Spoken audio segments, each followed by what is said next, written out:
now part 2 of my top 13 attributes of Canadian pride.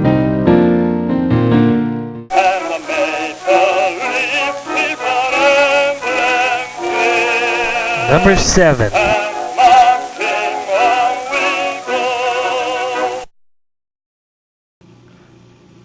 Number 7. Anytime we beat the Americans. Okay, now I know there's going to be Americans watching, and let me tell you guys, we love you. You're our neighbors. You're right below us. I mean, I don't mean below us. I mean, we're better than you. No, I wouldn't say that out loud. No, just let me just say, you guys are great. You're awesome. But there's just some things that make you Americans tick us off. Maybe not that guy, my brother, waving the flag, but he just wants to be a director. So he wants to be in Hollywood. But there's just some things that just tick us off. Like the fact that whenever you guys make a war movie, there are no Canadians in it. Even though we were in World War I and II much before you were. The only time you guys got involved in the both World Wars, was when you were under attack. Calm down, calm down. You may offend some Americans here. Yeah, that didn't stop you in our deleted clip. Yeah, that's right. We won't talk about that, but I have it. Just you check my videos, click the deleted clip, you'll see. Anyway, there's just so many things that when we beat you at something, it gives us pride. Because you don't put us in your war movies. And whenever we are mentioned in a TV show or movie, you're poking fun at us. Yeah, there is this extremely funny comedian called Rick Mercer, who he's just extreme. You should check out his rants or anything of him. He used to do these things. You can probably check these out on YouTube called Talking to Americans.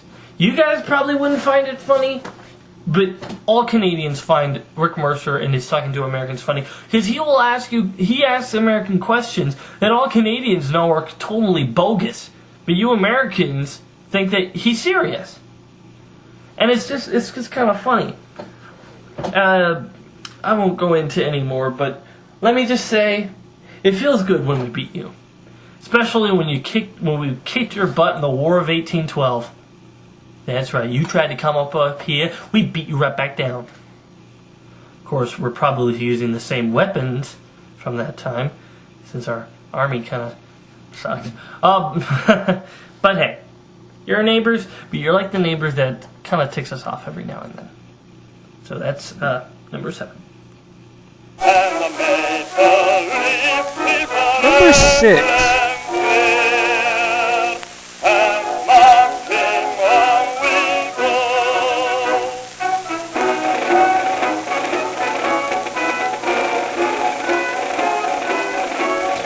Terry Fox is an amazing Canadian hero.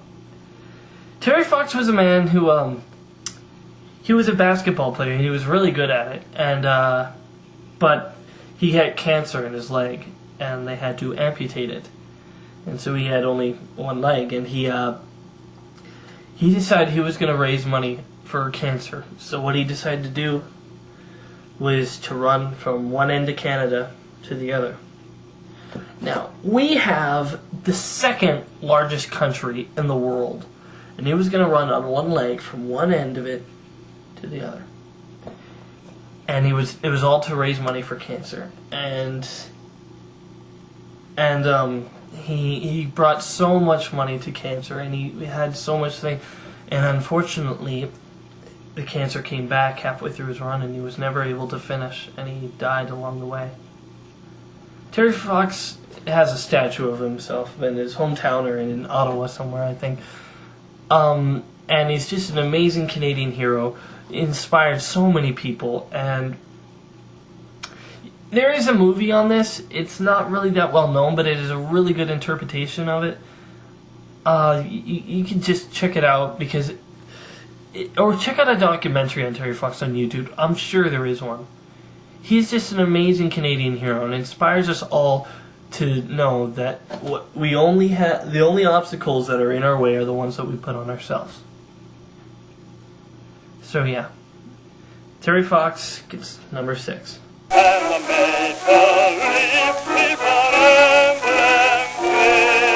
5.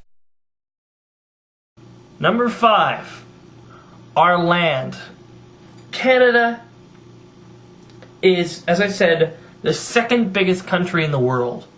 And our land is so diverse, it's so big, it's almost unbelievable. You got the from BC, where you have all the shores and the rocks and the ocean and the woods, the vast woods, to the Northwest Territories and Yukon, where it also has a lot of trees and mountains, but it is really snowy, and in the winter there are days when it's just pitch black, no light, and on those nights where it's just all black, you can see the northern lights, which are breathtaking for miles and miles. And then you can go all the way to Alberta, where it's more hilly land. We do have the Rocky Mountains in there, which are pretty good. But for a lot of it, it's more farmlands, hilly. Then you get to the Saskatchewan, where it's all flat. You can see for miles, just straight on. I mean, honestly, if a police officer is chasing a crook, he can pull over for some fast food and then keep on chasing him, and he can still see the guy way up ahead. Okay, that's a little humor there. But anyway, our land is just so large and so diverse, and it makes us so proud. There is a song with the Arrogant Worms, I believe, or Three Dead Trolls and a Baggie. I don't know the right band, but it's called Canada's Really Big. That song, and also we have one of The War of 1812. Check out those songs. They're amazingly funny and amazingly describe how we feel about our land.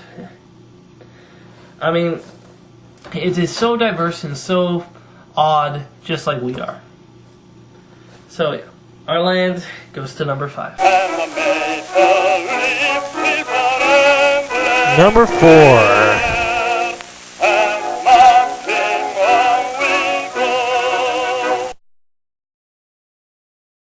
Number 4, our national anthem. "O Canada" is our national anthem, and it is something that can inspire us in so many ways. I mean, it is just such an amazing. It's such an amazing song. It's just it's so cool. I mean, it is like I've heard a lot of national anthems of older ones, and besides the Americans' "Oh Say Can You See," which actually I don't mind. Actually, it's fine. But all the other national anthems, they seem to go forever and ever and ever, forever and ever. Anyway, I see the national anthem, our Canadian national anthem, as an amazing song and an amazing oath, really, of what is like. Okay, "O Canada, our home and native land, true patriot love, and all thy sons command. With glowing hearts we see thee rise, the true north strong and free.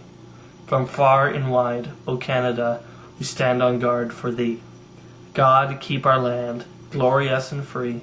O Canada, we stand on guard for thee." That, it's longer when it's sung, of course, but it is an amazing song and amazing words, and we just love it. Although I've heard a very disappointing survey that only 1 out of 4 Canadians will know the national anthem. That is sad, guys. That is really sad. For those, if you guys do not know the national anthem, then you're not a proud Canadian. I'm sorry. You're not. Learn it, and then I can call you a proud Canadian. Alright. But regardless, our national anthem is one of the things that just makes us proud. Moving on to number 3. Alright, just one more video and then you find out the top attribute of Canadian pride. So, click on part 3.